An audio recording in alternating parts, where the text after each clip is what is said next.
자, 오늘은 지금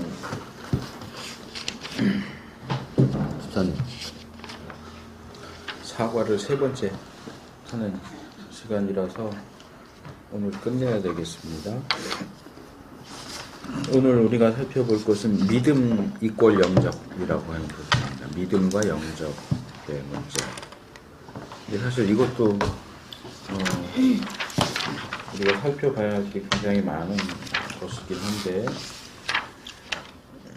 자, 지난번에 누가 먼저 하셨었죠, 문제를? 저 할 차례. 그런 것 같아요. 예, 5번 읽어주시고. 예수님을 믿는다는 것은 곧 어떻게 하는 것을 말합니까? 하나님의 자녀가 되는 권능. 어떻게 하는 것. 어떻게 되는 게 아니고 어떻게 하는. 믿는다는 건 어떻게 하는 것이냐.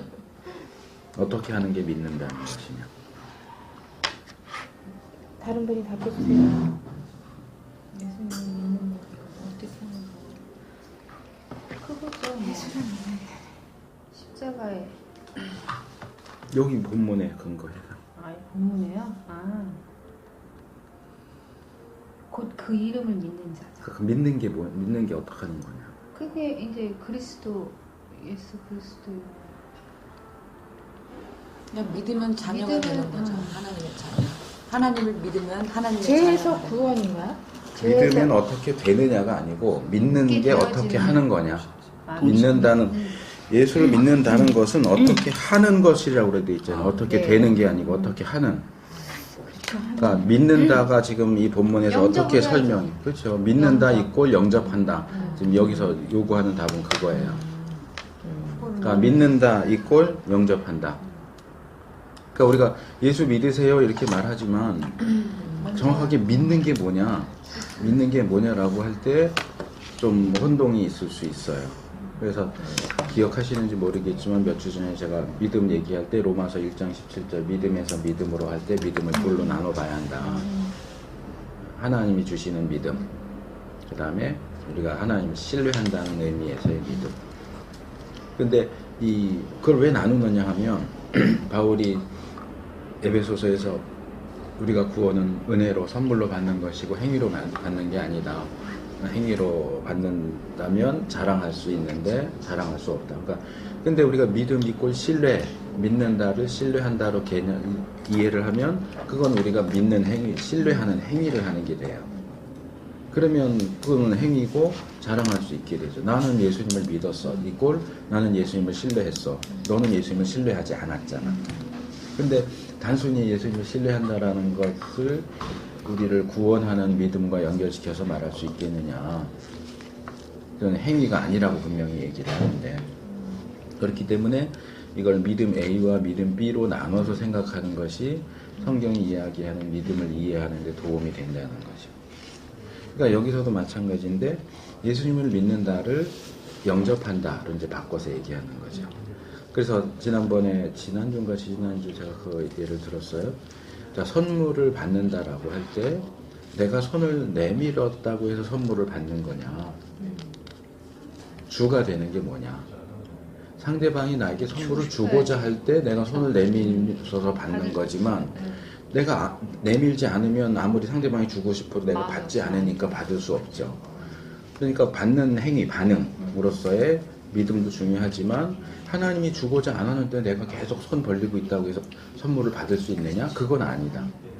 그러니까 중요한 것은 하나님이 우리에게 구원을 주고자 하신다는 데 포인트가 있는 거지 내가 손을 벌렸다, 내가 믿는다의 포인트가 있는 게 아니라는 거예요. 이게 중요하기 때문에 지금 제가 앞부분을 2번이나 할애해서 계속 말씀을 드리는 거예요. 이제는 그 구원에 있어서 믿음의 중요성, 하나님의 주권적인 측면, 우리에게 어떤 공로나 행위가 없다라고 하는 측면을 그동안 이제 얘기를 했다면, 이제는 우리가 믿는 것, 내가 손을 내밀어서 받는 그것에 대한 부분을 이제 다루는 거예요.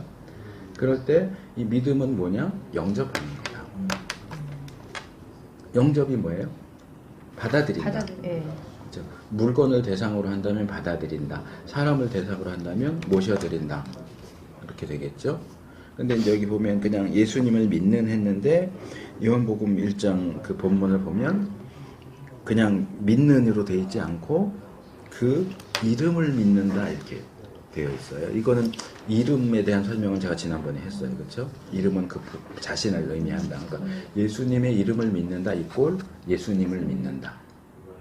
예수님의 이름을 믿는다. 예수님을 받아들인다. 그렇죠? 예수님을 받아들인다. 그럼 예수님을 받아들인다는 것을 우리가 어떻게 이해할 수 있겠느냐? 예수님을 받아들인다. 그래서 이제 예수님을 받아들인다, 영접한다를 가장 쉽게 이해할 수 있도록 도와주는 게 이게 요한계시록 3장 20절 말씀인 거예요. 근데 이 구절을 이해하는데도 역시 문제가 있어요. 일단 넘어가 봐요. 6번 문제요. 박경희 집사님. 어려운 문제를 내가 제가 안 해요.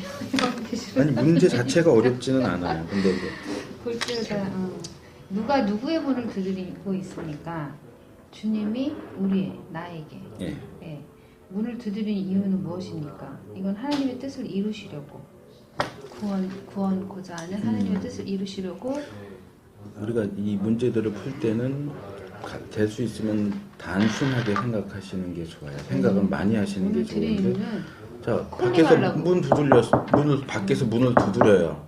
들어오려고 왜 두드릴까요? 들어오려고 열어달라고 들어가려고. 네. 들어가려고가 이제 의도이긴 하지만 가장 단순한 건 지금 문이 열려 있는데 문을 두드릴까요? 닫혀 있으니까 두드리는 거예요. 그럼 두드리는 건 뭐예요? 열어달라고. 문이 열리기를 원해서 하는 거죠. 그냥 열 수도 있는데 꼭 두드리시는 게 잠겨져 있으니까. 잠겨져 있으니까 인격적이시고. 그러니까 문을 두드리는 이유는 문을 열어라 하는 거죠. 뭐 막 저기 한참 뒤에 가서 뭐 풍성한 뭐 이런 거 그것도 있어요. 물론 있는데 우선 단순하게는 문을 두드리는 이유는 문을 열어라 하는 요청인 거죠. 예. 문을 연다는 것을 그걸 어떻게 하는 네. 것을 말하고 영접하는 거 맞아들이려고. 예, 그게 이제 그래서 이제 영접을 설명할 때 요한계시록 3장 20절을 가장 많이 사용을 합니다. 근데 이제 이렇게 구절들을 따로 떼어서 사용할 때의 문제점이 여기서도 이제 발견이 되는 거예요. 이거 전도할 때 많이 사용하고요. 사형리 준비하셔야 돼요. 사형리 소책자. 네. 영생에 이르는 달인은 제가 지난번 하나씩 드렸죠. 그거 갖고 오시고요. 사형리도 하나씩 좀 준비를 해서 오시면 좋겠어요. 파란색 그거요?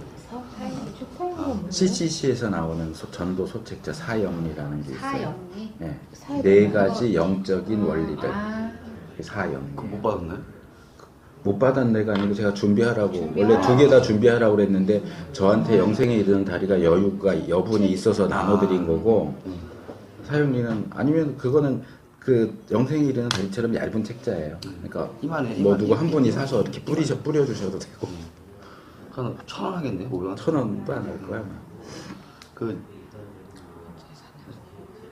제가 그건 일단은 그 확신 들어가서 막내가 첫째 첫 일과할 때 다룰 사형리 거니까.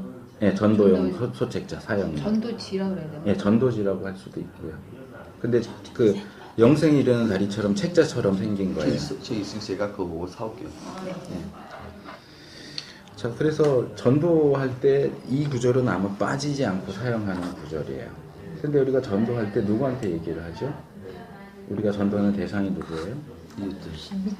불신자죠. 근데 요한계시록 3장 20절 이 말씀을 누구한테 하시는 거죠, 예수님이? 그냥 우리에게 믿지 않는 사람들이야. 찾아볼까요? 요한계시록 3장. 요한계 3장에 누구든지. 땡. 누구든지.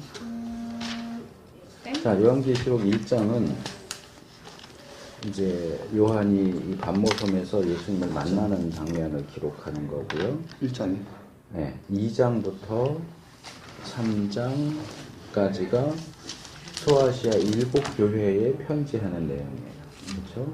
보세요. 2장 1절 에베소 교회의 사자에게 편지하기를 8절 서머나 교회의 사자에게 편지하기를 12절 버가모 교회 18절 두아디라 교회 3장 1절 사대 교회 3장 7절 빌라델비아 교회 3장 14절 라오디게아 교회. 그렇죠? 그러면 20절에서 볼지어다 내가는 누구예요? 지금 누가 편지를 쓰는 거예요? 말하자면 요한. 요한이요? 볼지어다 내가 예수님이건 볼지어다 내가 문 밖에 서서 예수님이시네 그럼. 볼지어다 내가 문 밖에 서서 두드러니 누구든지. 자, 여기 예수님의 모습을 1장 다시 1장으로 와보세요. 10절 주의 날에 내가 성령에 감동하여 내 뒤에서 나는 나팔 소리 같은 큰 음성을 들으니 가로되 너 보는 것을 책에 써서 일곱 교회에 보내라 하시기로. 여기서 이 말씀 가로되 할 때 말씀하시는 분이 누구예요?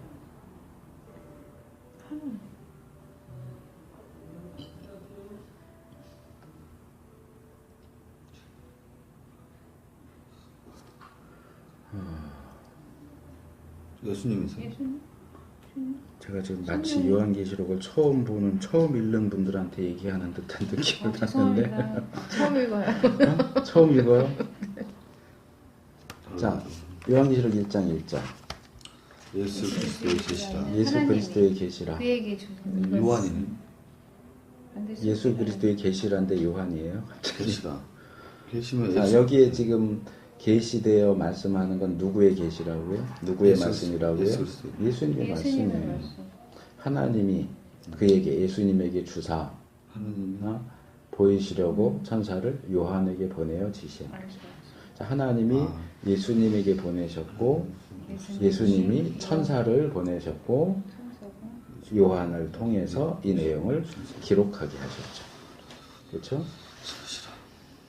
그래서 이 편지는 요한이 쓰고 있는데 나 요한은 9절 나 요한은 너의 형제요 반모섬에 있었더니 주의 날에 내가 성령을 감동하여 나팔 소리 같은 큰 음성을 들었어. 이게 누구의 음성인지 나와 있지는 않아요.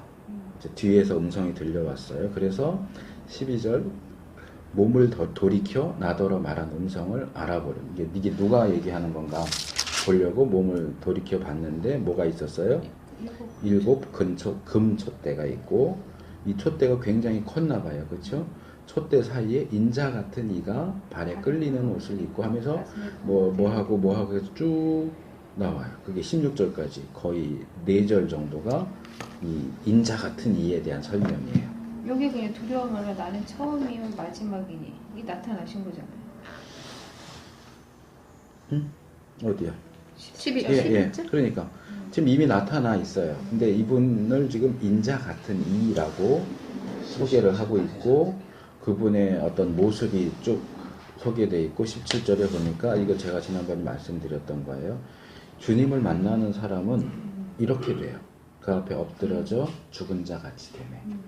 그가 오른손을 내게 얹고 가라사대 두려워 말라 하면서 이제 이분이 자기 자신에 대해서 설명을 쭉 해요. 나는 처음이요 나중이니 산자라 죽었노라 사망금부 열쇠를 가졌으니 이거 쭉 얘기하는데 요 17절 하반절부터 20절까지 나오는 요 내용이 2장과 3장에 7교회에 보낼 때 그대로 반복이 돼요.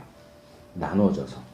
자, 2장 1절 보세요. 에베소 교회 사제에게 편지하기를 오른손에 7별을 붙잡고 7 금촛대 사이로 다니시는 이가. 근데 여기 7별은 20절에 나오죠. 네, 오른손에 7별. 그렇죠? 그 다음에 7 금촛대 나오죠. 그리고 7 금촛대 사이에 다닌다라는 표현도 여기 12절에 7 금촛대가 나오고요. 그렇죠? 그러니까 여기 7 금촛대는 7 교회를 얘기하는 거예요. 상징하는 거예요. 그러니까 교회들을 말하자면 예수님이 신방하고 다니시는 거예요. 그리고 여기 별은 또 상징적이기 때문에 또 다른 의미가 있는데 이런 분이 지금 말씀하신다 하고 2절부터 7절이 이제 예수님이 에베소 교회에게 하시는 말씀. 8절 넘어가면 서머나 교회는 뭐예요? 처음이요 나중이요 죽었다 살아나십니다. 어디 나와요? 17절에 나오죠. 나는 처음이요 나중이다. 내가 죽었었노라. 18절. 그래서 여기 17절에서 20절에 나오는 것들을 다 이렇게 나눠 가지고 각 교회마다 이게 그냥 나눠지는 게 아니고 순서대로 나오는 게 아니잖아요. 왔다 갔다 하잖아요. 각 교회의 형편에 맞춰서 예수님이 각 교회의 형편에 맞춰서 그 모습으로 나타나시는 거예요. 그 중에 이제 제일 마지막에 나오는 게 라오디게아 교회예요. 아멘이시오. 충성되고 참된 증인이시오. 하나님의 창조의 근본이시니가 가라사대 쭉 얘기하다가 이제 우리 본문으로 오면 볼지어다 내가. 그럼 내가가 누구예요? 이게 이제 예수님인 거죠. 인자 같으신 분 예수님이에요. 내가 문 밖에 서서 두드리노니. 그럼 이 문은 누구의 문이에요? 우리의. 여기서는 누굴까요? 여기서요? 교회. 교회 예배 속에 지금 어디 교회 편지를 쓰고 있어요? 라오디오 교회. 라오디게아 아니 교회잖아요. 빌라델비아 교회. 아니요, 14절, 아니요. 3장 14절. 3장 14절. 14절. 라오디게아 라오디게아 교회. 나오디게아. 지금 라오디게아 교회 말씀하시면서 내가 두드리는데 문을 열면 내가 들어가고 더불어서 먹고 한다. 누구한테 얘기하는 거예요? 라오디게아? 차갑지도 뜨겁지도 않은 라오디게아 교회. 교회. 차갑지도 그리고 뜨겁지도 않은 조금 너의 더 저기 하면 조금 더 라오디게아 교회 교회의 성도들. 성도들. 불신자의 아니요. 지금 요걸 얘기하려고 지금 길게 설명을 한 거예요. 자, 이 말씀은 라오디게아 교회와 그 교회 성도들에게 한 얘기예요. 불신자에게 한 얘기가 아니란 말이에요. 근데 우리는 이게 불신자에게 하신 말씀인 것처럼 전도할 때 이 말씀을 쓴다고요. 모를까요?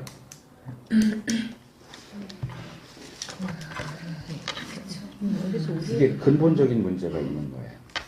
써먹기는 참 좋은데 본문의 문맥과 전혀 무관하게 요거만 똑 떼와가지고 불신자가 있고 불신자가 예수님 향해서 문을 닫고 있는데 예수님이 야, 문 좀 열어라. 나 좀 믿어라. 근데 여기서 지금 예수님이 두드리는 문은 누구의 문이에요?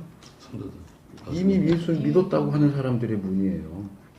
불신자의 문이 아니에요. 여기 뭐 누구든지 이렇게 나오긴 했지만 여기선 지금 제한적이잖아요. 라오디게아 교회에게 얘기하는 거잖아요. 물론 우리가 확대 적용시킬 때 모든 교회, 모든 성도라고 말할 수 있고 또 더 확대시켜서 일반화시킬 때 불신자라고 말하는 것도 전혀 불가능하지는 않아요.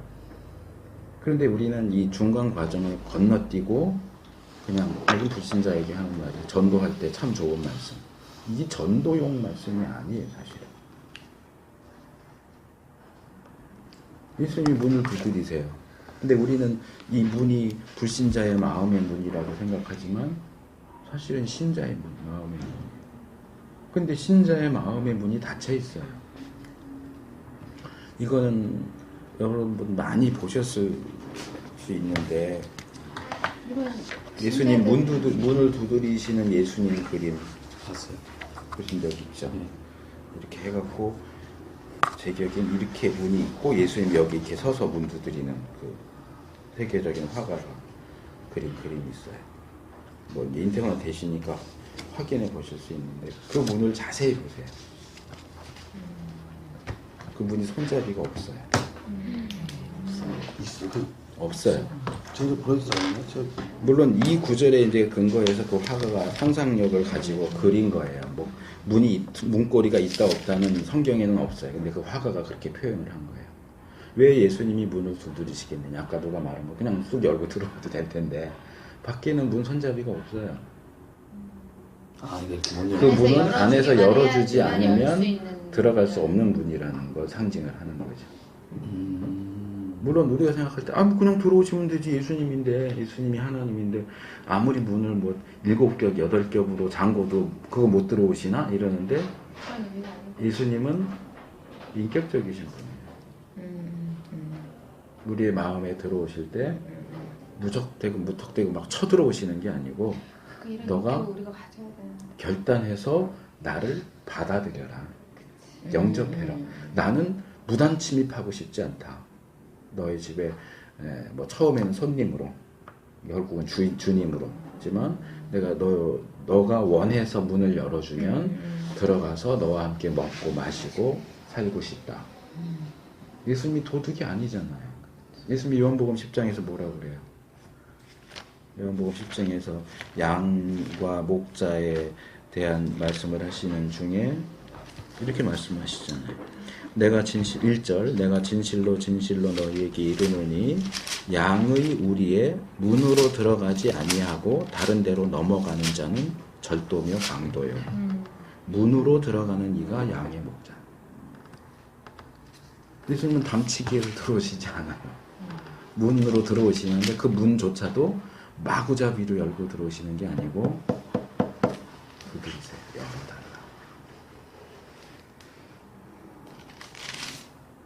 그러면 사실 이게 더 심각한 상황인데 왜 예수님이 예수님을 믿는다고 하는 사람, 이미 예수님을 영접했다고 하는 사람의 마음의 문을 두드리셔야 되죠?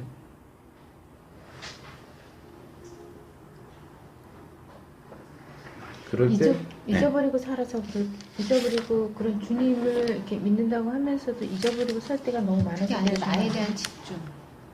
그게 이제 라오디게아 교회의 상황하고 맞물려 있는 거죠. 아까 박 집사님이 얘기한 것처럼 어때요? 내 행위를 아느니 차지도 않고 더웁지도 않고 차든지 더웁든지 하기를 바란다. 그렇게 미지근하면 내가 토하여 너를 내치리라.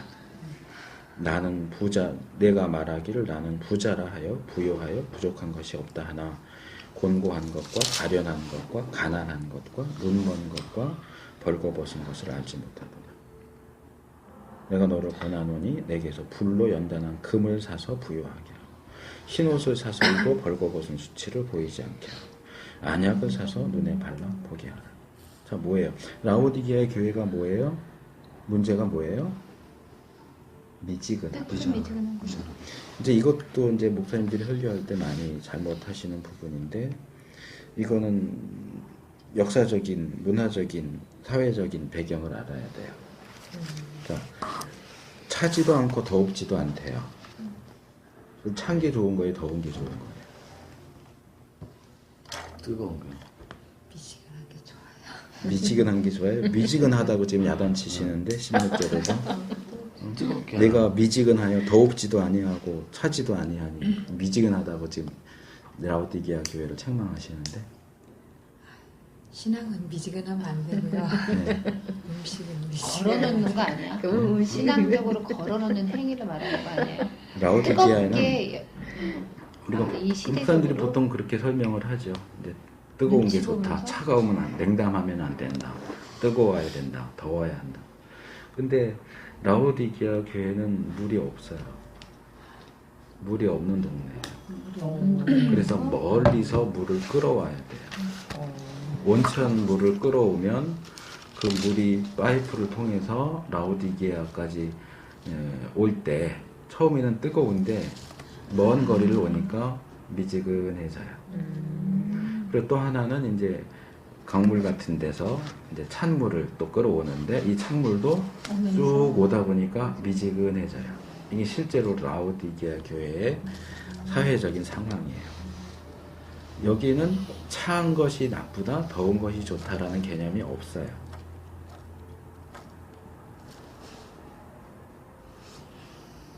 찬 것도 좋고 더운 것도 좋아요. 차든지 더웁든지 이렇게 정상적인 상태가 돼야 하는데 찬 것도 희미하고 더운 것도 희미하고 결국 미지근해져서 온수로 쓰기도 우리는 이제 씻을 때 미지근하면 딱 좋다 이러겠지만은 온천물로 쓸 수도 없고 미지근한 물을 어떻게 온천물로 써요? 온천물로 쓸 수도 없고 처음 그 물을 끌어들일 때 펄펄 끓는 물도 아니고 시원한 물도 아니고 이게 애매모호한 거예요. 그러니까 믿는다고는 하는데 이게 믿는 사람인지 안 믿는 사람인지 이 사람이 믿음으로 사는 건지 뭘로 사는 건지 뜨뜻미지근한 거예요.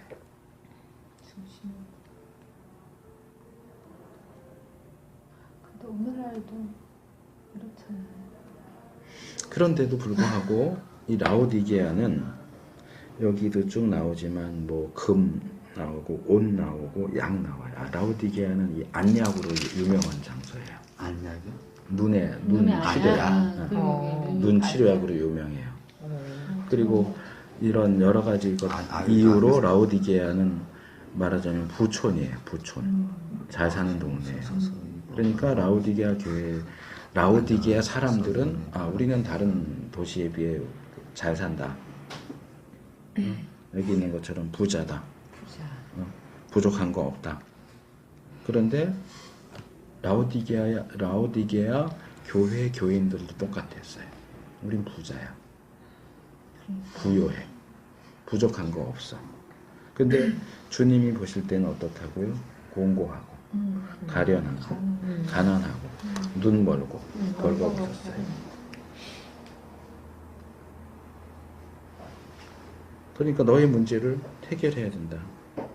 나에게서 금도 사고 흰옷도 사고 안약도 사고 니네 안약 그거 별로야. 나한테서 사. 금, 옷, 안약 사서 너의 문제를 해결해라. 물론 내가 사랑하는 자를 책망하여 징계하노니 그러므로 내가 열심을 내라. 아멘. 열심이 없는 거예요. 한마디로 라오디게아 문제에는 열심이 없어요. 예수는 믿는다고 해놓고 예수 믿었으니까 난 이제 죽으면 천국 갈 거야. 이제 난 아무 문제도 없어. 먹고 마시고 놀고 부족한 근데- 게 없으면 그래요. 네. 실제적으로. 그래서 마치 이들의 상태는 예수님이 그들 밖에 있는 것하고 같은 거예요. 그러니까 이런 면에서 이제 확대하면 불신자를 얘기하는 걸로 사용하는 것도 불가능하지 않다라고 하는 거죠. 이들은 자기 안에 예수님이 계시다고 믿어요. 근데 예수님이 볼 때 예수님은 이들 밖에 있는 거예요. 그러니까 교회를 향해서 그리스도인이라고 스스로 그리스도인이라고 하는 자들을 향해서 문을 두드리셔야 하는 상황이 오는 거예요. 이게 제대로 된 설교예요. 네?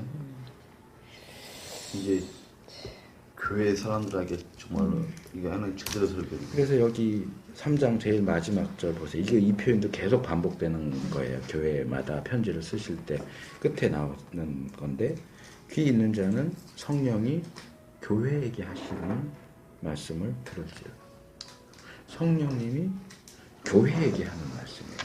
예수님이 교회에게 하는 말씀이에요. 문 좀 열어라. 누구한테요? 교회한테. 불신자한테가 아니고. 물론 주님은 불신자에게도 문을 두드리시지만 물론 이제 이게 하나의 이제 그림이니까 이제 이건 이제 그림 언어라고 이제 얘기를 해요. 그림처럼 이제 그려지는 거니까 제가 계속 강조해서 얘기한 게 몇 가지가 있지만 불신자는 예수님을 믿을 수 있어요? 없어요? 없어요. 예수님이 문을 두드려도 죽어 있기 때문에 그 소리를 들을 수도 없고 열 수도 없어요. 그러니까 여기 문을 두드린다, 내 음성을 듣고 이건 뭐예요? 불신자가 아닌 거예요.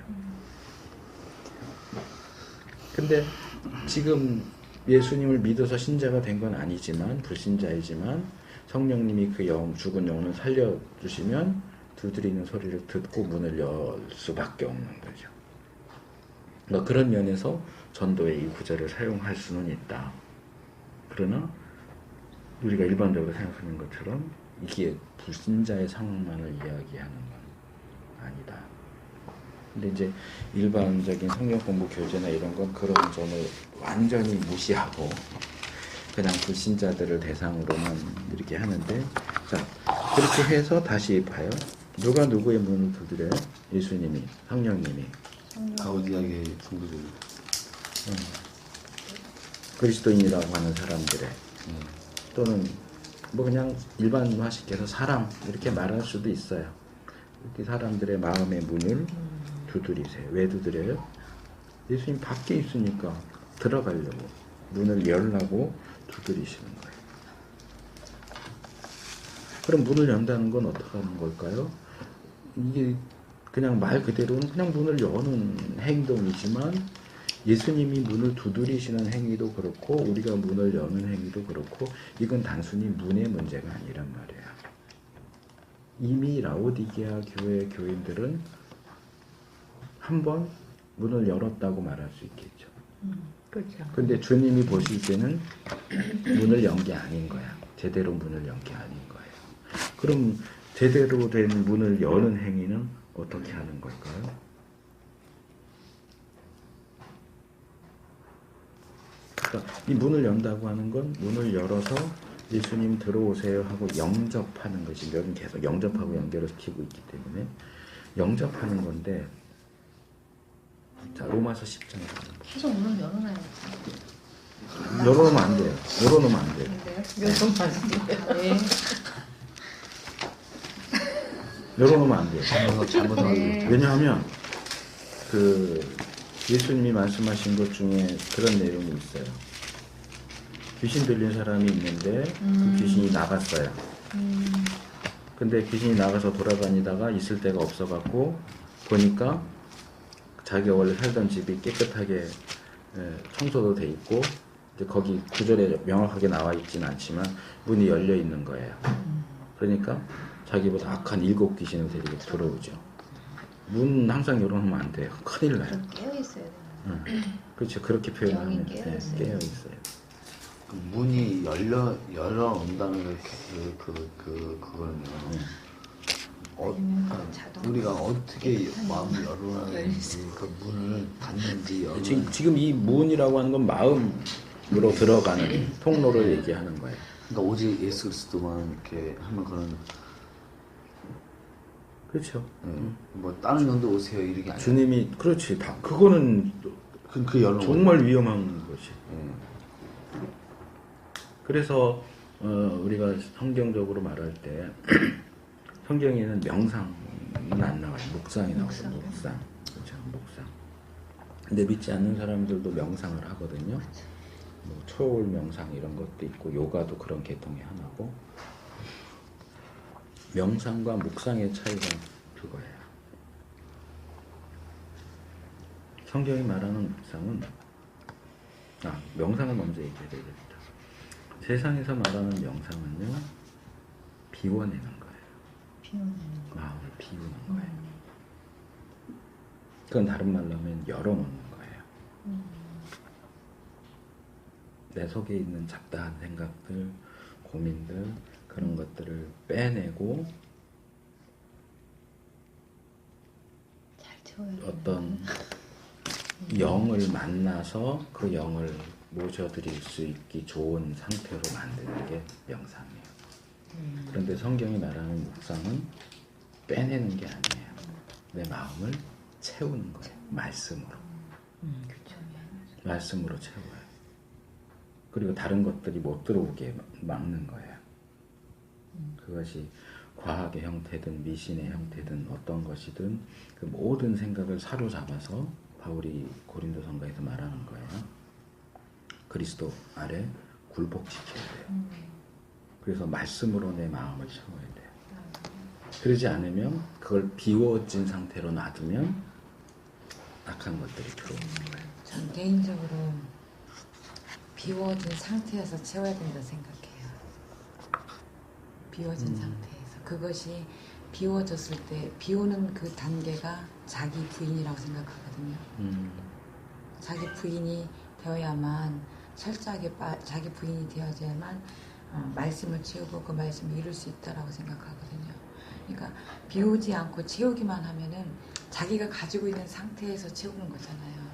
자기 것, 그동안에 살아온 자기 성격이나 자기 지식이나 자기적인 것들 그런 것들이 가득 채워져 있는 상태에서 또 말씀을 채우는 거잖아요. 그러니까 비움이 없이는 자기 것이 버려짐이 없이는 말씀을 이루기가 자기 부인이 어렵다는 생각이죠. 저는 좀 생각이 달라요. 저도. 왜냐하면 구원이라고 하는 측면에서 보면 내가 나에게 있는 악한 것들을 비워서 구원받는 게 아니에요. 난 죄인인 상태에서 성령님이 내 죽은 영혼을 살려내셔서 믿고 구원을 받는 거예요.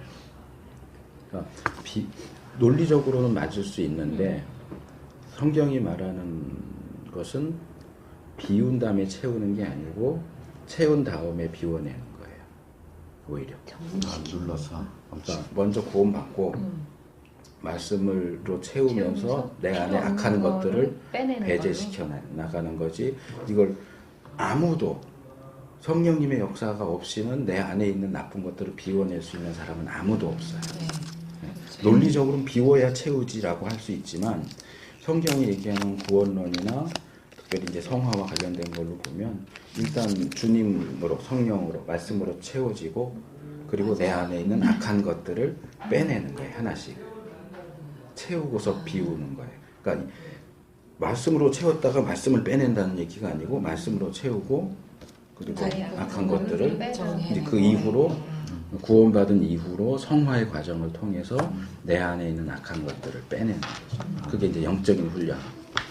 내면 세계의 질서와 영적 성장이 성화의 과정인 거죠. 훈련을 통해서 성령님의 역사를 통해서. 그러니까 기본적으로 우리가 하나님을 말씀을 아는 상태에서 이제 저는 비움이다 생각을 했거든요. 그러니까 구원론적인 측면에서는 그래요. 틀린 말은 저 같은 경우도 성경을 아마 성경을 보니까요. 성경을 보니까 그때부터 변화되는 거죠. 성경을 봄으로써 제가 정말 이 말씀에 이런 능력이 있는 걸 저는 확실하거든요.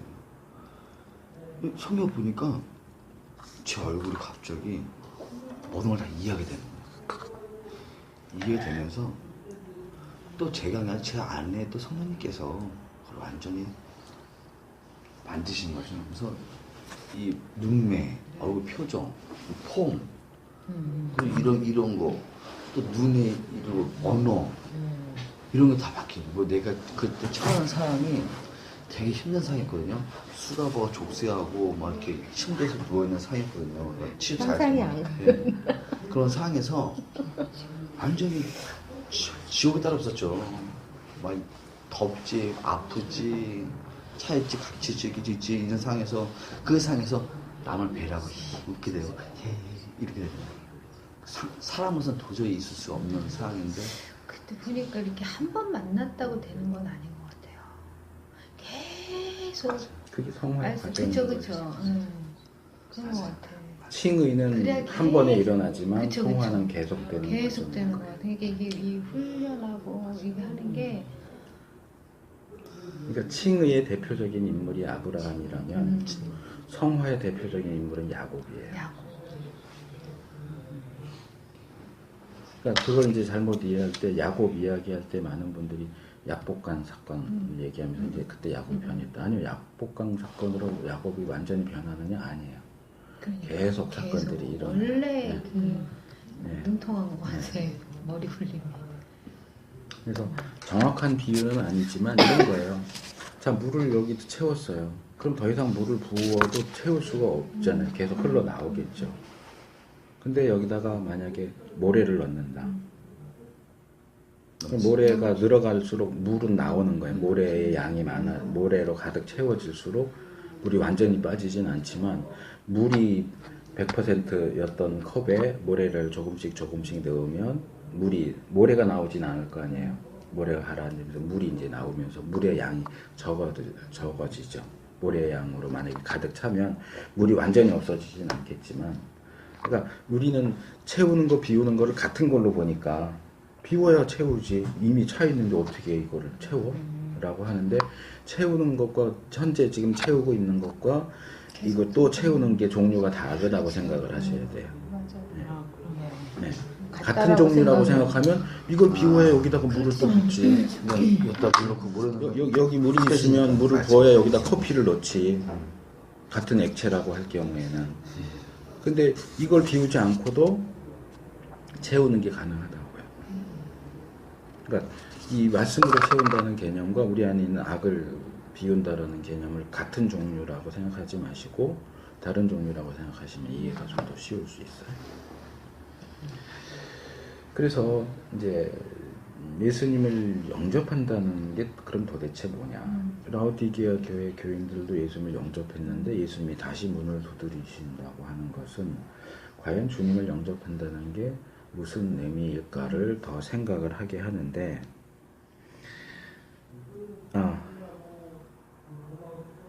제가 로마서 10장 보자고 했는데 그게 7번 문제가 로마서 10장 제가 얘기하려고 했던 부분이네요. 자, 여기 그 6번과 7번 문제 사이에 뭐가 글이 하나 더 있죠. 영접한다는 것은 곧 예수님을 자신의 구세주와 주님으로서 기쁘게 맞아들이는 것을 의미합니다. 어디서요? 맨 밑에. 그래서 7번으로 일단 넘어갑니다. 7번. 처음부터 7번. 그러면 실제로 예수님을 어떻게 영접할 수 있습니까? 마음으로 믿고 입으로 시인하는, 말로 시인하는. 그렇죠. 로마서 10장 9절과 10절, 9절과 10절이 이제 반대 방향으로 되어 있죠. 9절은 입으로 시인하는 게 먼저 나오고 마음으로 믿는다는 게 나중에 나오고요. 10절에서는 마음으로 믿는 게 먼저 나오고 입으로 시인하는 게 나중에 나오죠. 근데 내용은 똑같아요. 그렇죠? 어쨌든 마음으로 믿는다와 입으로 시인한다 라고 하는 게 나오죠. 그러니까 믿음은 마음의 작용이고요. 그렇죠? 시인은 입의 작용이에요. 근데 사람은 다른 사람의 마음을 알 수가 없어요. 마음으로 뭘 품고 있는지 알 수가 없어요. 그것이 말로나 행동으로 나타나면 알 수 있겠죠. 근데 문제는 예수님 말씀하신 것처럼 물론 사람은 마음에 쌓은 것을 입으로 내고 행동으로 표현하긴 하지만 마음에 있는 것과 입으로 나오는 것이 항상 일치하지는 않아요. 그렇죠? 네. 그러니까 어떤 사람이 입으로 난 믿어요라고 하지만 정말 마음으로 믿는지 우리로서는 확증할 수가 없어요. 안 믿는데 마음으로는 안 믿는데 입으로 믿어요라고 말할 수도 있다는 거죠. 그래서 이제 이 부분과 이제 요게 이제 얘기할 게 많은 건데 세례를 예를 들어 보면 사도행전에 보시면 세례의 장면이 몇 개가 나와요. 자, 예수님을 믿으면 세례 받는데 얼마나 시간이 걸립니까? 걸렸습니까? 성경에 보면 금방. 대표적인 경우가 에디오피아 내시 여기 사도행전이 나오죠. 전도자 빌립 이 광야에서 마차를 타면서 성경을 읽고 있는 에디오피아 내시를 만나서 복음을 전했어요. 그래서 이 내시가 나 예수님 믿겠다 그러니까 어떻게 하죠? 바로 세례를 줘요. 세례를 바로 줘요. 이걸로 보면 초대교회 당시에는 신앙을 고백하면 즉각적으로 세례를 줬던 것으로 그렇게 봅니다. 근데 지금 현대 교회는 예수 믿으면 바로 세례 주나요? 안 줘요. 행사 때. 6개월 동안 걸리는 예수교 장로교 헌법에 의하면 교회를 출석하고 6개월 지나야 학습을 받을 수가 있어요. 그러니까 성경에는 안 나오지만 학습이라는 단계가 생겼고요. 학습을 받고 6개월이 지나야 세례를 받을 수 있습니다. 그러니까 아무리 빨라도 1년 교회에 출석, 예수 믿습니다 하고 교회에 출석한 지 1년이 지나야 세례를 받을 수가 있어요. 그러면 성경에는 믿으면 바로 세례를 줬는데 왜 현대 교회는 1년이 지나야 세례를 줄까요? 자기가 성경에는 모르겠어요. 이건 교회 역사를 생각을 해봐야 답이 나옵니다. 검증? 네, 검증의 측면이 있어요. 일단 성경 신약 시대에는 예수를 믿으면 핍박을 받아요. 그러니까 공적으로 나 예수 믿는 사람입니다라고 신앙을 고백하는 것은 자기 스스로 죽음의 자리에 넣는 것하고 같아요. 죽을 수도 있어요. 그러니까 죽을 수도 있는데도 불구하고 나 예수님 믿겠습니다 하는 사람의 믿음은 진짜일 가능성이 높아요. 누가 그러겠어요? 내가 예수 믿는다고 그래서 만약에 죽는다, 잡혀간다 그러면 나 예수 믿겠다라고 하는 말을 장난으로 농담으로 하는 사람이 어디 있겠어요? 그러니까 이 당시에는 나 예수 믿겠습니다라고 하면 그의 신앙의 고백을 의심할 이유가 없어요. 근데 이제 뭐 많은 분들이 그 얘기하지만 콘스탄틴이 이제 황제가 되면서 기독교에 굉장히 호의적인 입장을 취했어요. 이제 기독교가 로마의 국교가 된 거는 그 이후에 데오도시우스 황제가 국교를 인정했지만 콘스탄틴은 그 이전까지 로마 제국에서 불법 종교였던 기독교를 합법적인 종교로 인정을 했습니다. 국교로 인정하진 않았어요. 그러니까 로마의 종교 정책을 생각을 해봐야 돼요. 로마는 원래 이제 이탈리아 작은 도시에서 시작을 했지만 세계적인 제국이 되었고 그러면서 많은 나라를 복속시킵니다. 그러면서 로마도 로마의 종교가 있어요. 근데 자기들이 정복한 나라들에게 로마의 종교를 강요하지 않아요. 적어도 그 어떤 나라, 어떤 민족이 기존에 믿어왔던 신들을 계속 믿을 수 있게 허락을 해줍니다. 그러면서 그것을 로마의 종교와 비슷하게 일치를 시키는 거죠. 그래서 우리가 이제 보통 아이들도 많이 만화책으로도 보고 그러지만 그리스 로마 신화 그래요. 그리스 신화와 로마 신화는 다릅니다. 자, 그리스 신에서 최고 신이 누구예요? 그리스 아테나 상인가? 참 많아. 아니, 최고의 신이 누구는 최고의 신 대빵. 바라.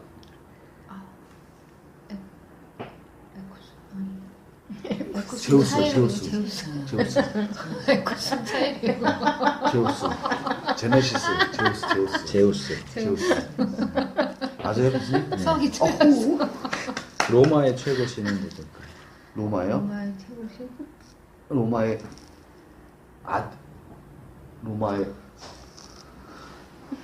아테네? 포세이돈. 포세이돈은 바다신이에요. 앞시죠 뭐야? 그냥 거기까지 하죠. 여기까지 하죠. 하지 마라. 하지 말아요? 더 이상 나가면 제 입에서 하지 마라. 이게 네, 안 되겠어. 알겠습니다. 하나요? 어떻게 이렇게 모를 수가? 그리스의 왕은 그리스의 제우스. 최고의 신은 제우스예요. 제우스. 로마의 최고의 신은 주피터죠. 주피터도? 그런데 이 부분을 명확하게 구분을 잘 못해요. 왜냐하면 로마는 자기네 신화에 나오는 신들을 다른 나라의 신들과 동일시해요. 그러니까 로마 사람들이 믿는 최고의 신은 주피터니까 로마. 헬라 사람들이 믿는 최고의 신 제우스와 주피터는 같은 신이야. 제우스. 이름이 달랐을 뿐이지 같은 신이야. 이렇게 주장을 하는 거예요. 그러면서 자기들이 정복한 나라의 신들을 로마 신화에 나오는 어느 신과 동일시해요. 그러니까 결국 세계 종교를 만드는 거죠. 혼합 종교. 그래서 뭐 예를 들어서 디오니소스 같은 경우 헬라 신화에선 디오니소스라고 그러고 로마 신화에선 바카스 같은 신이에요. 이 디오니소스 신 같은 경우는 불법이에요. 왜냐하면 이게 술의 신이거든요. 그러니까 술 먹고 취해서 방탕하고 성적인 범죄를 저지르고 무슨 비밀 의식 같은 거 하고 이래서 일반적인 사회에 해를 끼치는 종교는 인정을 안 해줘요. 그러면 불법 종교가 되는 거예요. 그러니까 합법적인 뭔가 체계에 순응하고 로마가 세계를 다스리는데 방해가 되지 않는 선에서는 합법적으로 종교를 인정을 해주고 그렇지 않은 뭔가 좀 뭐 비밀스럽다거나 뭔가 사회적인 악을 뭐 행한다거나 이런 종교들은 합법 종교를 인정을 하지 않고 핍박을 합니다. 박해를 합니다. 유대교는 합법 종교예요. 그런데 기독교가 나왔을 때 로마가 처음에는 기독교를 박해하지 않았어요. 왜냐하면 유대교에 속한 한 부류인 줄 알았어요. 근데 지나 보니까 유대교하고 기독교하고 싸우네. 그러니까 유대교는 합법 종교인데 기독교는 불법 종교예요. 그러니까 기독교는 박해를 받는 거예요. 계속 불법 종교예요. 그러니까 뭐 예를 들면 성찬식을 하면 예수님의 살과 피를 먹는다 그러잖아요. 그러니까 이거는 무슨 식인 행위를 한다. 그러니까 애들 고아들 이렇게 데려다 키우고 하니까 그 애들 데려다가 죽여서 살 먹고 피 마시는 나쁜 종교. 또 뭐 성경에 있는 것처럼 거룩한 입맞춤으로 서로 무난하라 뭐 이런 것들은 뭐 근친상간 뭐 이런 성적으로 난잡한 종교. 이런 식으로 이제 몰아가면서 기독교를 계속 박해했어요. 그때 당시 형제 자매라는 표현도 그런 그렇죠. 예. 얘기였나요? 네, 그렇게 이해될 수 있겠죠. 그리고 군대도 안 들어오려고 그러고 이제 그 당시 군인이나 로마 종교 하에서는 가이사가 주님이에요.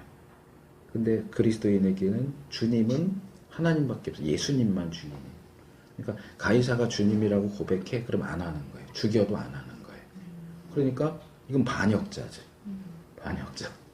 이런 식으로 하다가 콘스탄틴 때 와서 드디어 박해가 풀린 거예요. 합법 종교화했으니까. 합법화했을 뿐만 아니라 기독교에 혜택을 주기 시작해요. 그러니까 이 콘스탄틴의 엄마가 또 굉장히 이제 기독교 신앙으로 오면서 열심을 내면서 예수님의 행적과 관련된 곳에 교회도 세우고 교회도 많아지고 교회에 이제 출석하면 이제 그리스도인이 되면 세금 혜택도 주고 세금 깎아주고 돈도 얼만큼 주고 옷, 그 당시 이제 옷도 보물 중에 들어가거든요. 옷도 주고 어쨌든 혜택을 많이 줘요. 그러니까 나 예수 믿겠습니다 하고 교회에 들어오는 사람들의 숫자가 갑자기 확 많아졌어요. 예수를 믿어서 교회에 들어오는 게 아니에요. 로마 당국에서 혜택을 주니까 그 혜택을 받으려고 들어오는 거예요. 그러니까 교회 입장에서는 와서 입으로 나 예수님 믿습니다라고 입으로 시인하는데 이게 마음으로 믿어서 입으로 시인하는 건지에 대한 판단이 필요한 거예요. 이전에는 박해받던 상황이기 때문에 누군가가 와서 복음을 듣고 나 믿습니다 그러면 바로 세례를 줬는데 이 콘스탄틴 이후로는 와서 믿습니다 하는데 이게 정말 예수님을 믿어서 믿는다고 하는 건지 돈 받고 옷 받고 세금 혜택 받으려고 믿겠다고 하는 건지 알 수가 없는 거예요. 그러니까 교회에서 지켜보자. 6개월 지켜보고 이 사람 정말 믿음이 있는 것 같다 그러면 학습 주고 그리고 또 6개월 지켜 이렇게. 근데 현대교회는 학습 세례 그 체제는 유지하지만 안 지켜보잖아요 사실은. 그냥 냅두잖아요. 교회 출석하는 정도나 뭐 신경 쓰지 형식적으로. 근데 이제 그 당시에는 지켜보는 거예요. 정말 한 주 두 주는 속일 수 있어요. 그래서 한 달 6개월을 어떻게 속이겠어요. 그러니까 6개월 동안 이렇게 보는 거예요. 이 사람이 정말 믿음이 있는 사람인가 아닌가. 장사하려고 들어온 사람인가 뭐 하려고 들어온 사람인가. 그래서 최소한 1년을 지켜보고 1년을 지켜봤을 때 이 사람 정말 믿음이 있어서 믿는다고 하는 사람이다라고 판단이 될 경우에 세례를 주는 거예요. 그때 당시 향불 예배라는 게 있었다는데 향불 예배. 향불 예배요? 예. 처음 들어보는데 향불 예배라고 하는 것은 그래서 내용을 한번 얘기해 보세요. 제가 몰라서 여쭤보는 거예요. 향불 예배 단어만 제가. 불이 그 불화할 때 불이에요? 제가 한문으로 온 게 아니라 그냥 그 단어만 누가 부르냐고 그래서. 교회 안에?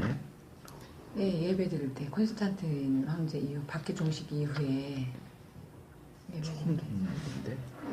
일단 불이면은 이제 고대 페르시아의 배화교 조로아스터 교회라고 하는 게 불을 숭배하는 게 있긴 했지만 교회 안에서 그런 건 없고요. 카톨릭에서 이제 향심이라는 표현을 쓰기는 해요. 그 이제 마리아 숭배와 관련된 걸로 제가 거의 기억이 나는데 향불 예배라는 건 저도 처음 들어요. 근데 이제 콘스탄틴이 순수하게 신앙적으로 기독교를 옹호한 거라고 보진 않아요. 정치적인 게 굉장히 많았어요. 정말 그 사람이 신앙적인 이유로 기독교를 인정한다면, 그리고 예수님을 믿었다면 세례를 받았겠죠. 이 사람 죽기 전까지 세례 안 받았어요. 세례 받는 걸 거부했어요. 그렇기 때문에 신앙적이기보다는 정치적인 이유로, 그 당시에는 이미 기독교가 불법 종교였긴 했지만 로마 사회 안에서 굉장히 많은 다수를 형성하고 있었기 때문에 기독교의 지지를 끌어내기 위해서 그렇게 하지 않았느냐라고 이제 보거든요. 콘스탄틴 같은 경우에. 자기가 경험한 것 때문에 그럴 수도 있었겠죠. 근데 그게 참된 신앙적인 경험이라고 보기가 힘들어요. 그러겠지만. 그러니까 이 용어 같은 경우도 그 당시 로마 황제를 가리키는 용어가 있어요. 그러니까 뭐 예를 들면 모든 종교의 지지자. 근데 이 사람이 정말 기독교 신앙을 가지면 모든 종교를 지지할 수가 없잖아요. 그렇죠. 근데 그 호칭을 계속 고집을 했어요.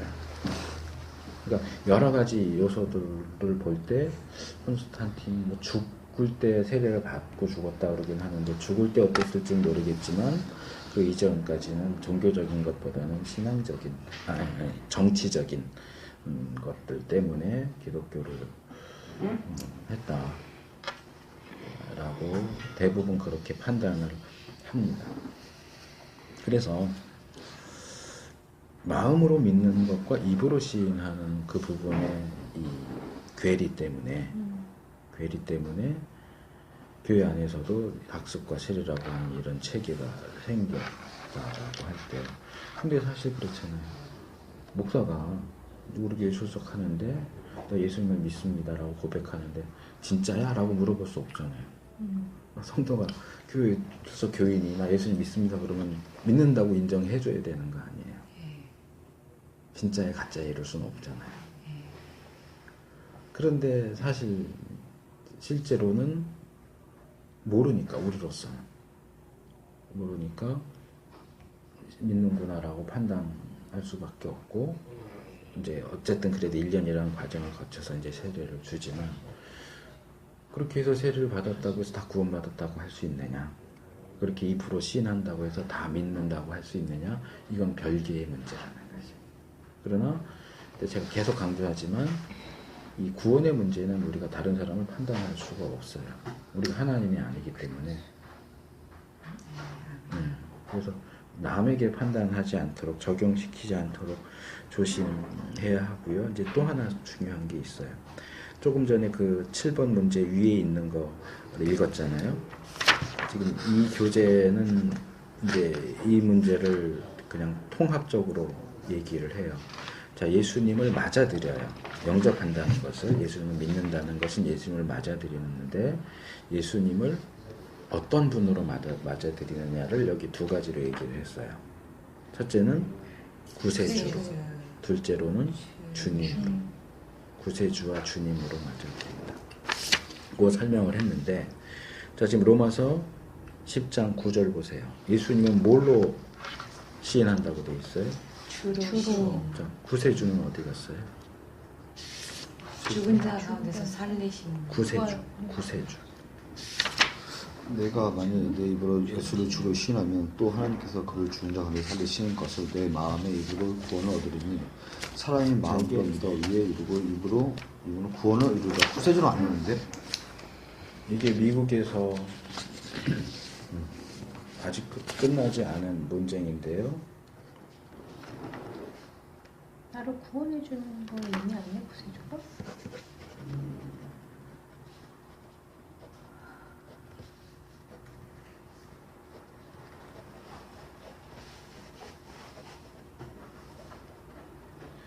Saviorship Salvation이라는 것과 Lordship Salvation이라고 하는 것이 논쟁이 되고 있어요. 세이브. 그러니까 예수님을 로드? 구세주로만 영접하면 구원받는다. 구세주로. 여긴 그래 제가 종합했다고 얘기합니다. 한편으로는 근데 한국 교회 안에서도 또는 미국 교회 안에서도 지금 대부분이 Saviorship Salvation을 얘기해요. 예수님을 구세주, 주님 나를 구원해 주세요. 나의 구세주로 영접합니다. 그러면 예수님의 구세주 되심만 인정하면 구원을 받는다. 이게 세이비어십 살베이션이고요. 로드십 살베이션은 구세주가 아니라 주님으로 영접해야 구원을 받는다. 라고 뭐 구세주로 영접하거나 주님으로 영접하거나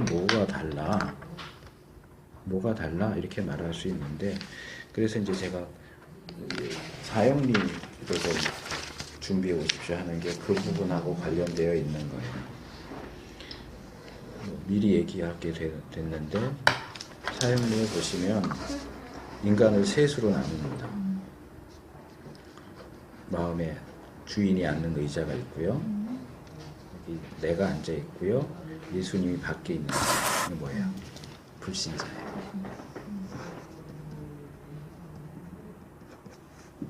그 다음에 신자를 둘로 나눠요. 문을 열어서 예수님을 모셔드렸어. 영접은 해서 예수님이 내 마음에 들어오셨는데 예수님이 주인은 아니야. 그러니까 이건 뭐냐면 예수님을 구세주로만, 내 구원 문제에 있어서만 주님인 거예요. 예수님이. 근데 아직 내가 주인이야. 그 다음에 예수님이 이제 나의 주인, 이제 로드십이 주인이 되고 내가 이제 예수님 아래 내려. 이제 이 주위에 내가 이제 뭐 돈, 명예, 자녀, 뭐 결혼 이런 여러 가지 문제들이. 그러니까 여긴 막 엉망으로 되어 있을 거고, 여기는 주님이 들어오셨어도 아직 엉망이 되어 있고, 여기는 이렇게 주님이 주인이 되시니까 딱 질서가 잡혀 있는 거예요. 이렇게 해서 사형리에서 이것은 영적인 그리스도인, 육적인 그리스도인 이렇게 불러요. 바울이 고린도서에서 이 용어를 쓰기는 했어요. 근데 기본적으로 문제되는 것은 성경적으로 볼 때 여기에 해당되는 건 없다는 거예요. 근데 많은 사람들이 있다고 생각해요. 그러니까 물질의 영역, 근데 저기를 이제 의자를 내줬다 권세, 앉았다 이러는 것 같아. 네. 자녀, 그건 없나요? 그를 반대하셨다가 어느 그런 날은 내가 앉아있는 거. 여러 가지 문제 중에 구원의 문제가 있는 거예요. 그래서 이제 이 내비게이터 선교회나 또 관련된 사람들은 이것을 이제 주제권으로 설명을 해요. 주제권. 주님이 나의 모든 삶의 주와, 이게 제는 이게 재상할 때 어쨌든 주인이 되심을 인정해야 된다. 그러니까 일단 예수님을 나의 구원 문제의 주님으로 영접하고, 물질 문제, 권세 문제, 자녀 문제는 아직은 내가 주인인 거예요. 그러면서 이제 하나씩 주님께, 자녀 문제도 주님이 주인이 되어주세요. 우리 이제 공부 시작하기 전에 나온 주제가 이거잖아요. 그다음에 뭐 내 권력도 주님이 하죠. 가장 늦게가 제가 지난번에 말씀드렸던데 웨슬레가 얘기한 지갑이 가장 늦게 열린다. 물질 문제가 가장 마지막에 포기되는 게 물질이에요.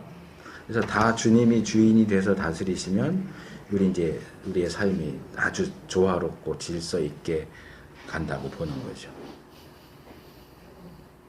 근데 과연 뭐 모든 영역에 있어서 주님이 우리의 주님이 되셔야 한다라고 하는 건 맞는 얘기긴 하지만, 이런 식으로 단계별로 무슨 꼭 할부제도 하듯이 하는 것이 성경이 가르치는 것이냐, 여기서 중요한 게 있어요. 신약 성경 어디를 찾아봐도 예수님을 구세주로 영접하라는 표현이 나오질 않아요. 항상 주님이에요. 그러니까 예수님을 주님으로 영접하지 않는 한 예수님을 구세주로도 영접할 수 없다는 거예요. 주님이냐 아니냐, 주인이냐 아니냐의 문제지, 구원 문제에만 주인이 되주세요. 나머지는 제가 주인할 거고요.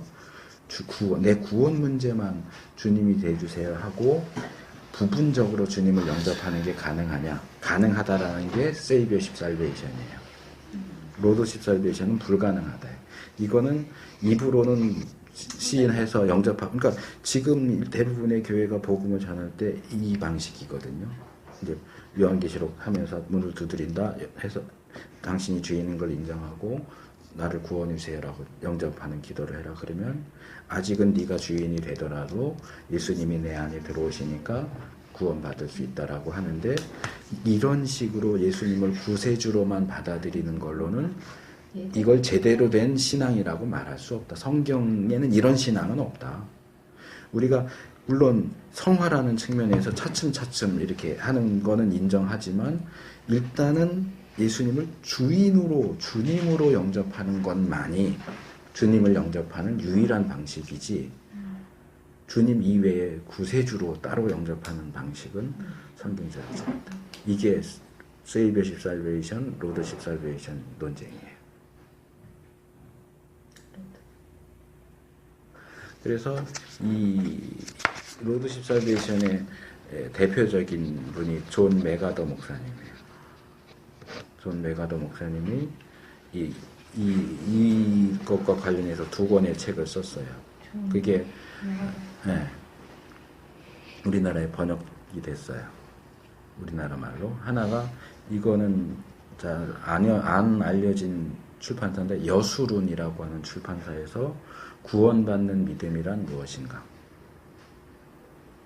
그러니까 이건 뭐냐면 복음서를 연구해서 이 로드십 살베이션이 복음서가 가르치는 내용이다 라고 하는 것을 복음서를 기준으로 해서 설명을 해준 것이 이 구원받는 믿음이란 무엇인가 이고, 또 하나는 조이 선교회 아시죠? 조이 선교회 출판부에서 나온 게 지금 제 기억에는 승리하는 신앙인가 그래요. 승리하는 신앙. 이것은 사도행전과 서신서에 나타난 로드십 살베이션에 대해서 언급을 하는 거예요.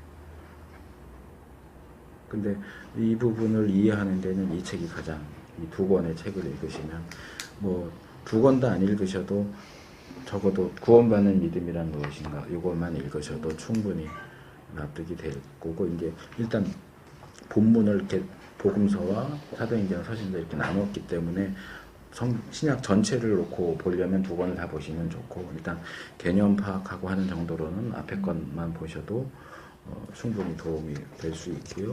그래서 이 로드십 살베이션을 주장하는 쪽에서는 사형리 책이 잘못됐다고 보는 거예요.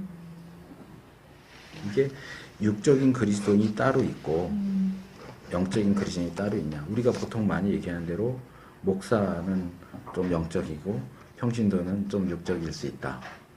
이렇게 예수 믿은 다음에 이렇게 쭉 어쨌든 구원은 받아. 그래서 말하자면 1급 그리스도인이 있고 2급 그리스도인이 있다. 이런 구분은 성경이 얘기하는 게 아니라는 거예요. 성경은 바울이 육적인 그리스도인을 얘기는 하지만 이건 뭐예요? 모든 그리스도인은 예수님을 불신자인 상태에서 예수님을 믿음과 동시에 아기로 태어나는 거예요. 그러니까 여긴 어린 그리스도인, 여긴 장성한 그리스도인. 이렇게 하나의 그리스도인이 이런 과정을 통해서 장성해가는 거지, 아예 부류가 나눠져서 목사는 영적으로 살려고 해야 되고 일반 성도는 조금 떨어져도 2급으로 좀 떨어져도 구원은 확보됐으니까 그냥 그렇게 살아도 돼 하는 그런 육적인 그리스도인이라는 부류가 따로 있는 게 아니라는 거예요. 그래서 이 교재에서는 구세주와 주님으로 맞아들인다라고 하지만 예수님을 구세주로만 영접하는 것이 가능하냐? 불가능하다. 신약성경에는 예수님을 구세주로 믿어라라고 하는 표현은 아예 나오지조차 않는다.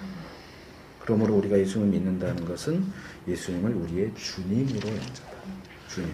아직 내가 다 넘겨드리지 않았을지라도 내 자녀의 문제도 주님이 주인인 거예요. 아직 내가 붙잡고 있긴 해. 붙잡고 있긴 하지만 기본적으로 내가 주님을 나의 주님으로 영접했을 때 내 자녀도 주님이 주인이에요. 물질의 문제도 주님이 주인이죠. 내 건강의 문제도 주님이 주인이죠. 내 사업의 문제도 주님이 주인. 모든 영역이 다 주님을 주님으로 인정하고 맞아들이는 것이 믿음이에요. 자꾸 앉아 대단하다. 섭득해. 이런 거 아니에요? 그러니까 그 부분에서 이제 저 같은 경우 다른 목사님들하고 이제 조금 충돌하는 게 뭐냐면, 보통 교회 나오기 시작하면 할부제도가 시작이 돼요. 할아버지들. 뭐이죠? 처음에는 예수님 믿기만 해. 그다음에 주일 지켜. 한 6개월 단위로. 봉사해. 그다음에 수요 예배도 이제 1년 정도 나왔으니까 이제 수요일도 나와야지. 또 이제 11조 해야지. 해갖고 이걸 단계별로 이렇게 이제 어느 정도 지나면 요것도 하고 그다음에 이제 좀 지나면 구역 예배도 나와요. 처음부터 하면은 하고 안 나오니까 부담스러워하니까 이걸 단계별로 제시하려고 하는데 저는 이거 잘못됐다고. 비록 못하지만 믿음이 연약해서 못할지라도 처음부터 그리스도인이라면 이렇게 해야 되는 거야 라고 처음부터 다 제시해 줘야 된다고 생각해요. 헌금도 아까워하는데 11조 어떻게 해요? 그렇지만 11조는 그래 교회 한 2년 나온 뒤부터 해 이거 아니고 그리스도인이라면 당연히 내 물질도 주님이 하나님 주님이시니까 11조 해야 되는 게 맞아. 아직 형편이 안 돼서 못하더라도 해야 된다는 건 알아도 그리고 너가 되면 해야 돼. 몇 년 지나서 해가 아니고 처음부터 그리스도인은 그리스도인다운 삶이 뭔지를 알아야 돼요. 배워야 되고 가르쳐야 돼요. 근데 그러니까 교회가 벌벌 떠는 거예요. 갈까봐. 안 나올까봐. 그러니까 하기 쉬운 것부터 요만큼 이제 조금 익숙해졌다면 그 다음 요만큼 할부제도식으로 그렇게 하라고 하는데 그거는 교회가 잘못하는 거예요. 처음에 주일. 아니 그거는 정해진 건 아니 그냥 내가 예를 들어서 네, 얘기를 하는 맞아요. 거예요. 굳이 그 순서는 중요하지 않아. 정해져 있는 것도 아니고. 다만 그러니까 그러다 보니까 이게 이제 이게 거기서 나오는 거예요. 처음에 구세주로 영접해. 그 다음에 모 문제에 대한 주님으로 영접해. 그 다음 또 다른 문제에 대한 주님으로 영접. 뭐 우리가 주님을 몇 번을 영접을 해요? 예수님을 주님으로 영접하는 건 한 번으로 줘. 11조 넣을 때까지 엄청 우리는 예수님을 믿을 때 그냥 단번에 우리의 주인으로 영접하는 거예요. 근데 이제 우리가 어리다 보니까 아직 붙잡고 있는 게 많은 거지. 이제 자라면서 하나씩 놓아야죠. 근데 이거를 그리고 성장하게끔 해줘야 되잖아요. 그렇죠. 근데 이거를 붙잡고 있어도 괜찮아. 붙잡고 그러니까, 있어도 그거를 구원받은 당치 않은. 육적인 그리스도인도 그리스도인이니까 구원은 받으니까 성공은 아니요 없다. 이거 아니에요. 그런 이게 거 아니라는 거죠. 모든 것이 다 주님 거죠. 그걸 어떻게 나눠서 해요? 30분입니다. 예. 시간이 너무 짧다. 다음 그래서 주부터는 좀 넓어. 반. 여기 이제 있는 것처럼 뭐 영생에 이르는 다리에도 이게 이제 영접 기도인 거예요. 여기 나오는 여기 하나님 아버지 저는 죄인임을 시인합니다. 그러니까 여기도 보세요. 뭐가 돼 있어요? 여기 이제 주님으로 모시오니 제 마음에 들어서 저를 구원하여 주시고. 그러니까 지금 이 영접 기도의 관심은 어디에 있어요? 구원에 맞춰져 있는 거예요. 여기 주님으로 모시오니가 나오긴 하지만 일단 구세주로 영접하는 것만 초점이 맞춰져 있어요. 주로. 근데 아니에요. 우리는 예수님을 구세주로만 영접하는 게 아니고 주님으로 영접해야 되는 거예요. 그래서 이 제가 말씀드린 존 메가더 목사님 책도 좀 보시면 좋을 것 같고요. 이게 예전에 소책자로 나왔었는데 지금은 소책자로 더 나오지 않고 한 권으로 여러 권을 한 권으로 묶어서 나온 게 있던데 그 책 이름 제가 잘 모르겠어요. 어네스트 라이싱거라 이름이 좀 어네스트 라이싱거라고 하는 분이 책 2권을 소책자 2권 양무리 서원에서 나온 건데 이게 나중에 거기 양무리 서원 이제 총 책임하시는 분이 임세일 목사님인데 임세일 목사님 이름으로 이 라이싱거 책이나 몇 권 그 소책 거기서 나왔던 소책자가 한 5권인가 묶어서 한 권 책자로 이렇게 나온 게 있어요. 그거 이름은 제가 이따가 검색해서 알려드릴게요. 그 책은 좀 꼭 봤으면 좋겠어요. 네. 그래서 이 특별히 이 로드십 살베이션에 대한 것과 이제 사형리에서 얘기하는 이렇게 그리스도인이 급을 나눠서 보는 게 가능하냐 이런 부분에 대해서 비판적인 글을 쓴 게 있어요. 그것도 요건 제가 필독서를 하겠습니다. 필독서로 꼭 읽어보세요. 그래서 이제 일반적으로 할 때는 이렇게 쭉 하고 이제 예수님 믿겠습니까? 영접하겠습니까? 그러면 이제 영접기도 이제 따라하게 하죠. 따라하게 하고 그다음에 이제 영접했습니까? 여기 이제 8번 당신은 예수님 영접했습니까? 그럼 예수님 어디 계십니까? 그것을 어떻게 알 수 있습니까? 이제 요 부분이 이제 구원의 확신과 관련된 건데 구원의 확신은 이제 5과에서 다시 더 다룰 건데 5과도 구원의 확신, 구원의 즐거움 2번 할지 한 번에 할 수 있을지 모르겠는데 여기서 이제 암송 기본적으로 외워야 하는 말씀들이 나오죠. 요한일서 5장 11절 12절. 그렇죠. 이제 이런 건 이제 5확신 8지침 가면 어차피 외워야 돼. 이제 슬슬 외우기 시작하셔야 돼요. 5확신 들어가면 한 주에 한 구절씩 외워야 돼요. 거기 있는 거 8지침 들어가면 8개고 이렇게 하니까 그러니까 이 믿음이라고 하는 것은 눈에 보이지 않기 때문에 눈에 보이는 것을 강조하다 보니까 입으로 시인하는 것을 강조하게 되고 그게 이제 영접 기도에 대한 강조로 이제 연결되는 거거든요. 그럼 영접 기도를 하면 다 구원받느냐? 아닐 수도 있어요. 아까 제가 말씀드린 대로 그럼 세례 받으면 다 구원받느냐? 세례 받아갖고 못 받는 사람 있어요. 근데 세례 받는 것 자체가 믿음을 자기 입으로 시인해야 받는 거 아니에요. 예수님 믿습니까? 아니요. 그런데 세례 줘요? 그럼 안 주죠. 줄 수가 없죠. 그러니까 중요한 건 입으로 시인하느냐의 문제가 아니고 마음으로 믿느냐의 문제인 거예요. 그리고 또 하나 입으로 시인한다는 건 또 다른 게 있어요. 그게 뭐냐면 복음서에도 많이 나오고 바울도 그걸 계속 얘기하는데 이제 보통 그걸 연결을 시키질 않아요.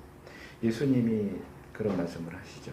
사람들 앞에서 내가 나를 시인하면 마지막 날에 모든 천사들과 모든 사람 앞에서 나도 너를 시인하겠다.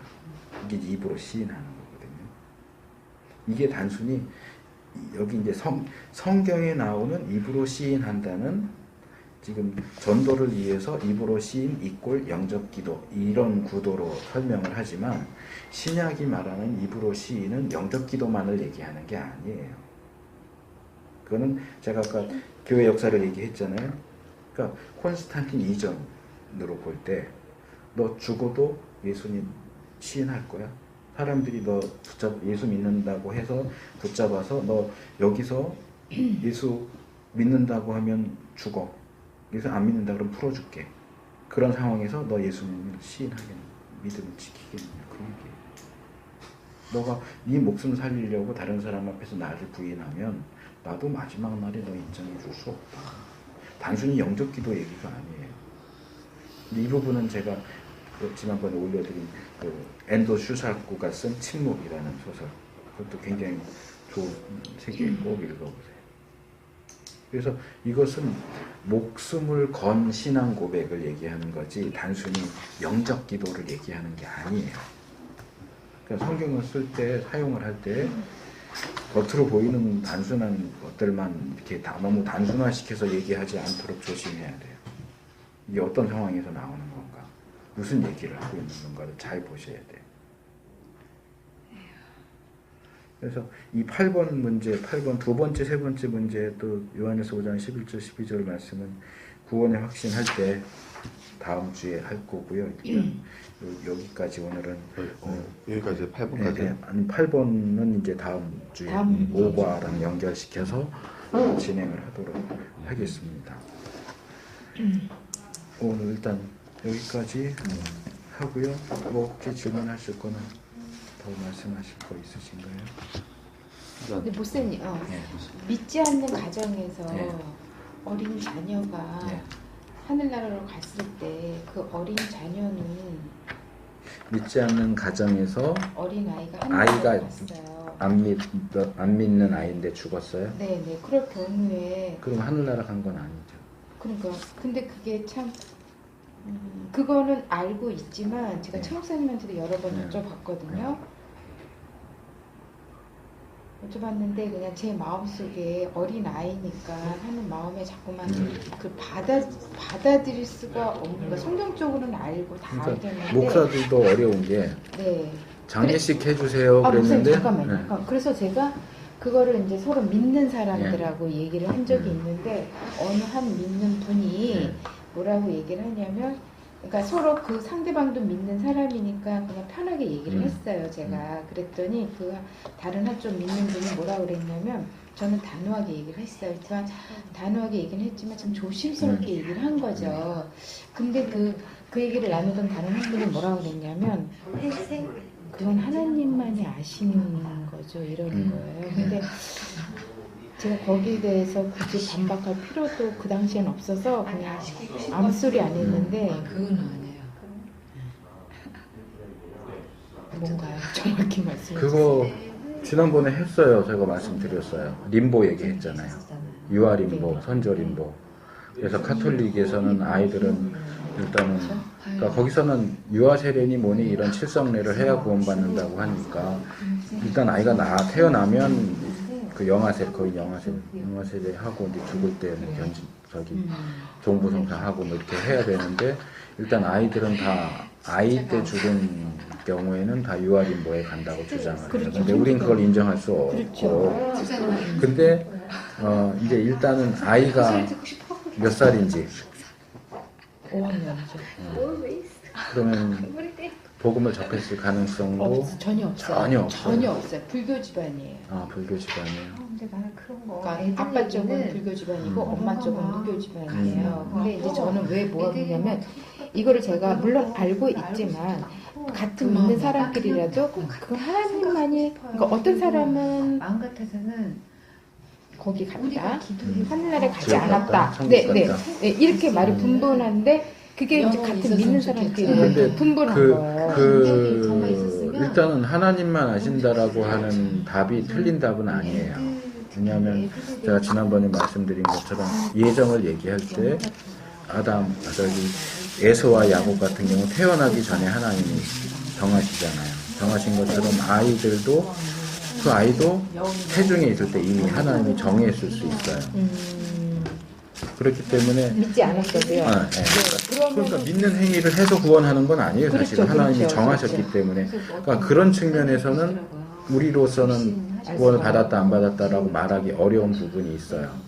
그렇지만 이제 태어나서 바로 죽었냐 아니냐 하는 것과 또 어느 정도 이제 나이가 있을 네. 경우에 학교 다니면서 집안이 불교 집안이라도 학교에서 친구를 통해 혹시 복음을 들었을 수도 있고 그렇죠. 그건 모르는 그렇죠. 거죠. 그러니까 개인적으로 뭐 교회는 안 나갔어도 그럼 나 예수님 믿을게 하고 했을 수도 있고 그건 우리는 그렇죠. 모르니까. 모르는 거죠. 그랬으면 집안은 불교 집안이었어도 이 아이가 개인적으로 신앙을 만약에 고백했다면 구원받을 수도 있는 거죠. 그리고 그렇기 그런 때문에 고백을 안 했다 하더라도 네. 하나님이 선택을 했으면 그 아이는 한마디 그렇죠. 왜냐하면 그 아이는 복음을 만약에 접하지 않았더래요. 그렇지 복음으로부터 떨어져 있으니까 그 경우는 복음을 들었을 때 믿었느냐 안 믿었느냐가 나오는 거지 복음을 전혀 복음과 무관한 상태였다면 거기서는 믿느냐 안 믿느냐보다는 하나님의 선택이 이제 작용을 한다고 봐야 되겠죠.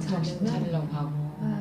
그러니까 우리가 안 믿어서 구원을 못 받는다라고 하는 경우는 일단 복음을 접한 상태에서 복음을 들었는데 안 믿는다. 하고는 안 되는 거지만 복음을 전혀 접하지 못했다라고 한다면 그건 또 얘기가 달라지니까 그게 이제 우리나라 복음이 들어오기 이전에 죽은 사람들은 어떻게 됩니까 하는 문제와 같은 문제가 되는 거예요.